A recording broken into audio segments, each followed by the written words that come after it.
అవునంటే రూ. 500కి కూడా దొరికేది ఒరిజినల్ అనే అంటున్నారు.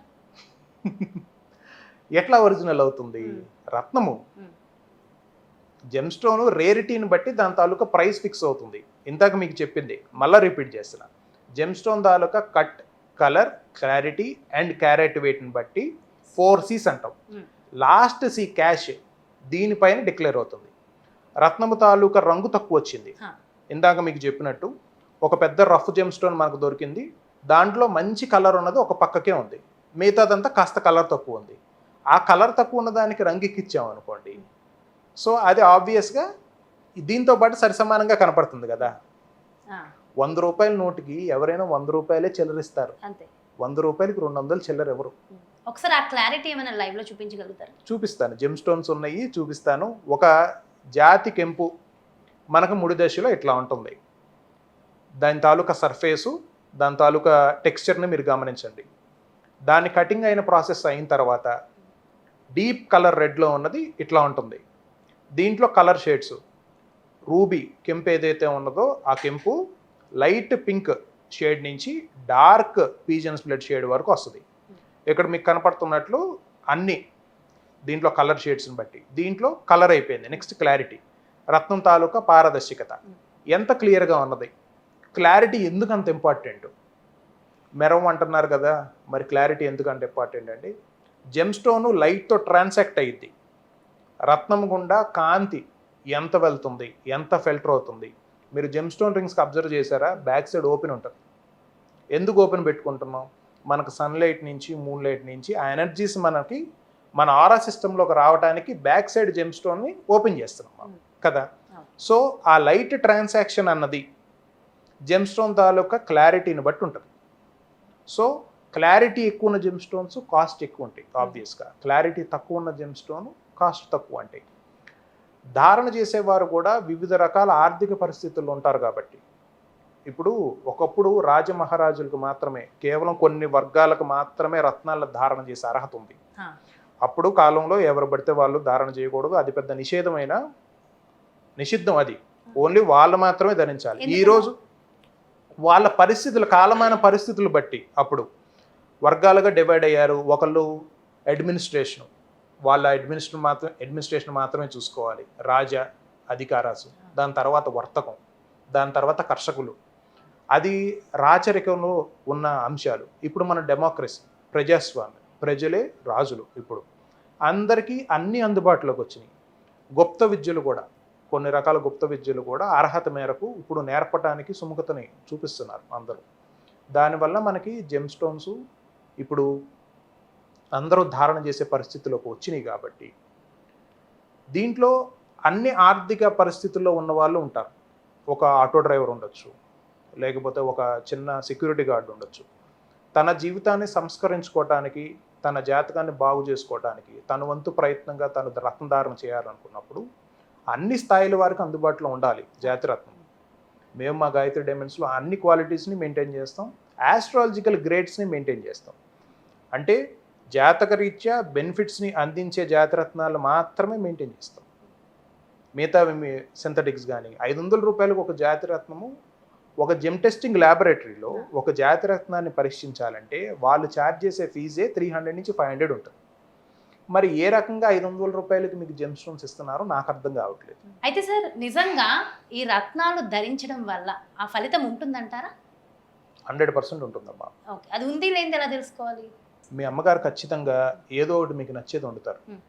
ఏది మీ ఫేవరెట్ డిష్ మీ అమ్మగారి చేత వండించుకుని తినేది? మీ అమ్మగారు పలాంది బాగా చేస్తారు. ఏంటిది? వెజ్ పులావ్ తయారు చేస్తారు. వీడియో చూసే వాళ్ళందరికీ అమ్మలు ఉన్నారు. అమ్మ ప్రేమ దక్కని వాళ్ళు ఉంటారేమో కానీ అమ్మ లేని వాళ్ళు ఉంటారు. రైట్? ఏదో ఒకటి ఇదే సందర్భం, ఇదే క్వశ్చన్ వచ్చింది ఒకసారి. మా అమ్మగారు పప్పు బాగా చేస్తారు స్వామి, గురువు గారు. మీ అమ్మగారు చంద్రమండలం నుంచి పప్పు తీసుకురారు. సాధారణంగా ఉండే పప్పు ఇంట్లో ఉండేదే, కానీ ఆ ప్రేమ ఆప్యాయత వల్ల ఆ టేస్ట్ వస్తుంది. ఇంకెవ్వరూ ప్రపంచంలో ఆవిడ చేసిన, మీ ఎగ్జాంపుల్లో వెజ్ పులావ్ ఆవిడలాగా చేయలేరు. రైట్? ఈరోజు సమాజంలో ఉన్న మెయిన్ ప్రాబ్లం ఏంటంటే మన తాలూకా లాజికల్ థింకింగ్ మన కామన్ సెన్స్ని కిల్ చేసేస్తుంది. చాట్ జీపీటీ వాడతా అందరు రోబోట్ లాగా బిహేవ్ చేస్తున్నారు. ఓకే, ఎలా అయితే మన మనసుకు తెలుస్తుందో, మనం emotional bodies, human beings are emotional bodies. మనం మాట్లాడుకునే ఈ యాస్ట్రాలజీ సైన్స్కి మించిన సూపర్ సైన్స్. ధారణ చేసినప్పుడు సరైన పద్ధతిలో ధారణ చేయకపోవడం దీని తాలూకా మిస్టేక్ అని నేను కనుక్కున్న సత్యం.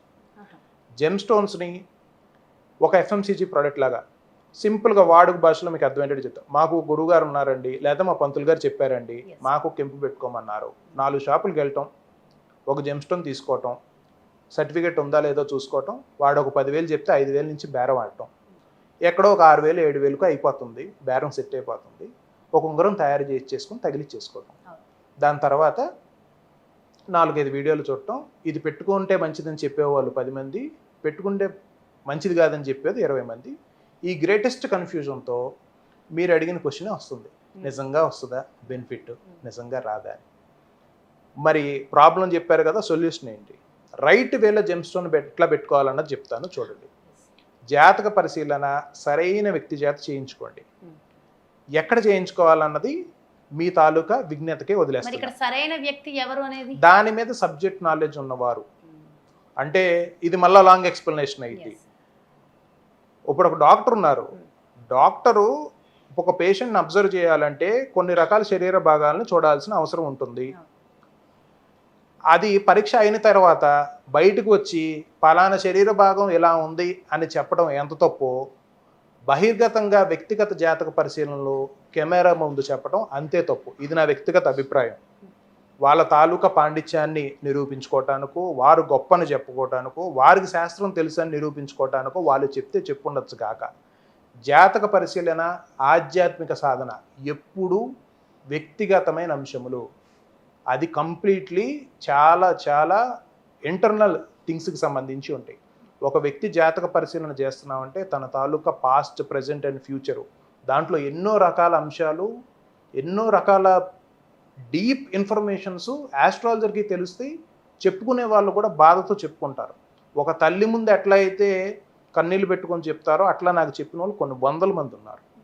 ఆస్ట్రాలజీ అనాలిసిస్లు, మీరు ఆస్ట్రాలజీ అనాలిసిస్ పబ్లిక్గా బాగా ఫేమస్లో ఉన్న వ్యక్తో, ఎక్కువ మనీ ఛార్జ్ చేసే వ్యక్తో మీకు కొన్ని ఇవి ఉంటాయి, కీ పాయింట్స్ ఉంటాయి. అలా కాకుండా శాస్త్రాన్ని శాస్త్రంగా డెలివరీ చేసేవాళ్ళు, మిమ్మల్ని సైకలాజికల్గా కన్విన్సింగ్ చేయని వాళ్ళు కొంతమంది ఉంటారు. మీకు ఆ యోగం ఉంది, లేకపోతే మీకు ఇది ఉంది. దిస్ ఈజ్, మనం కొంతమందిని పాయింట్అవుట్ చేయడానికి ఈ మాటలన్నీ చెప్పట్లేదు. మనం సరైన జాతక పరిశీలన చేసుకోవాలంటే మనం ఏ పారామీటర్స్ ఫాలో అవ్వాలి, ఉన్న సత్యాన్ని పర్ఫెక్ట్గా డెలివరీ చేయగలిగిన ఏ ఆస్ట్రాలజర్ అయినా సబ్జెక్ట్ని పర్ఫెక్ట్గా 100% డెలివరీ చేయగలిగిన వాళ్ళు మంచి ఆస్ట్రాలజర్స్ కింద నా భావన. వాళ్ళ దగ్గర సరైన ఆస్ట్రాలజీ అనాలిసిస్ చేయించుకొని ఏ జాతిరత్నము లైఫ్ లాంగ్ సూట్ అవుతుందో ఆ జెమ్ స్టోన్ని తెలుసుకొని, ఆ పర్ఫెక్ట్ జెమ్ స్టోన్ని భూమి నుంచి వచ్చిన ప్రకృతికి దగ్గరగా ఉండే, మనం ప్రకృతి తాలూకా స్వరూపం, మనం నేచర్లో ఒక పార్ట్. మన తెలివి ఎక్కువయ్యి మన నేచర్కు దూరంగా జరుగుతుంటాం. మనం ఎంత దూరంగా జరిగితే మనకు అంత డ్యామేజ్ జరిగింది. కరోనా కూడా దానికి ఒక బెస్ట్ ఎగ్జాంపుల్. ఆర్టిఫిషియల్ ఇంటెలిజెన్స్ వచ్చింది, దాన్ని యూజ్ చేసుకోవటం అర్థం కావట్లేదు. రత్నాల్లో కూడా డూప్లికేట్స్ ఉన్నాయి, న్యాచురల్స్ ఉన్నాయి. ఒరిజినల్ జెమ్ స్టోన్ని దానికి సంస్కారములు ఉంటాయి. రత్నము తన తాలూకా ప్రయాణంలో ఎక్కడో దొరుకుతుంది జెమ్ స్టోన్ భూమిలో తవ్వినప్పుడు. ఆ భూమిలో తవ్వి కట్ చేసి ఎంతోమంది దాన్ని స్పృశిస్తారు, పట్టుకుంటారు. దానికి ఒక శుద్ధి కార్యక్రమం ఉంటుంది. ఆ శుద్ధి కార్యక్రమం తర్వాత ఎవరికి చేస్తున్నాం, ఏ సంకల్పానుసారం చేస్తున్నాం, దానికి ఒక తెలుగులో చెప్పాలంటే పూజా విధానం ఉంటుంది, ఇంగ్లీష్లో చెప్పాలంటే ఎనర్జైజింగ్ ఉంటుంది. ఈ రత్నము ఫలానా ఈప్సితార్థం కోసం, ఫలానా సమస్య నుంచి బయటపడేయడం కోసం, ఫలానా వ్యక్తికి ఫలానా ముహూర్తాన్ని తయారు చేస్తున్నామని. మేము మా గాయత్రి డైమండ్స్లో ప్రతి జెమ్ స్టోన్ని జెమ్ టెస్టింగ్ ల్యాబొరేటరీలో సైంటిఫిక్ మెథడాలజీలో వాటన్నిటినీ ఒరిజినల్ కాదా అని నిర్ధారించుకున్న తర్వాత ఎవరికైతే చేస్తున్నామో వారికి సంబంధించిన సమస్య, అట్లాగే గ్రహము, వాళ్ళ తాలూకా నామం గోత్రము తీసుకుంటాము, వారి తాలూకా ఈప్సితార్థం సంకల్పం. అందరికి ఒక సమస్య ఉండదు, ఎవరి సమస్య వాళ్ళకే పెద్దది. ఒకరికి డబ్బులు లేకపోవడం సమస్య, ఒకరికి ఆరోగ్యం సమస్య, ఒకరికి ఉద్యోగం రాదు, ఒకరికి పెళ్ళకపోవడం సమస్య, ఒకరికి 10,000 రూపాయలు ప్రాణ సంకటమైన అప్పే ఉండొచ్చు. ఎవరి సమస్య వాళ్ళది. వారు ఏ కారణం చేత పెట్టుకుంటున్నారు అది జెమ్ స్టోన్కి ఎనర్జైజ్ చేసి, అది ఎవరైతే ధారణ చేస్తున్నారో వారి చేతికి వెళ్ళిన తర్వాత వారికి రత్నాన్ని ఎట్లా మెయింటైన్ చేయాలి, ఎట్లా శుద్ధి చేసుకోవాలి, ఎట్లా ధారణ చేయాలి, ఏ మంత్రాన్ని సాధనలో పెట్టాలి, ఇది మొత్తం ప్రాసెస్ గమనించండి. ఇది రత్న ధారణ కాదు, మాది రత్న సాధన. జాతి రత్నాన్ని నుంచి మనకు కావాల్సిన ఎనర్జీస్ని సంపాదించుకోవటం అన్నది నేను చెప్పే రత్న సాధన. నేను చాలా వీడియోస్లో మా గాయత్రి డైమండ్స్ వీడియోలో కూడా చెప్తున్నాను, దిస్ ఈజ్ నాట్ రత్న ధారణ, దిస్ ఈజ్ రత్న సాధన. ఇట్లా సాధన చేసినప్పుడు 100% బెనిఫిట్స్ వస్తాయి. రాదు అన్నది లేదు.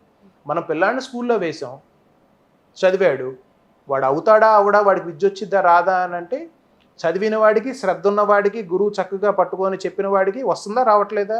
ఐఏఎస్లు ఎక్కడి నుంచి వస్తున్నారు, ఐపీఎస్లు ఎక్కడి నుంచి వస్తున్నారు, జడ్జిలు ఎక్కడి నుంచి వస్తున్నారు? వాళ్ళు ఒకప్పుడు విద్యార్థులే కదా. మనకు చెప్పే గురువు కూడా ఒకప్పుడు విద్యార్థి కదా. కాబట్టి పిల్లవాడిని స్కూల్లో వేస్తే చదువు వచ్చిద్దా రాదా అన్న క్వశ్చను నాకు ఇట్లాగే అర్థమవుతుంది.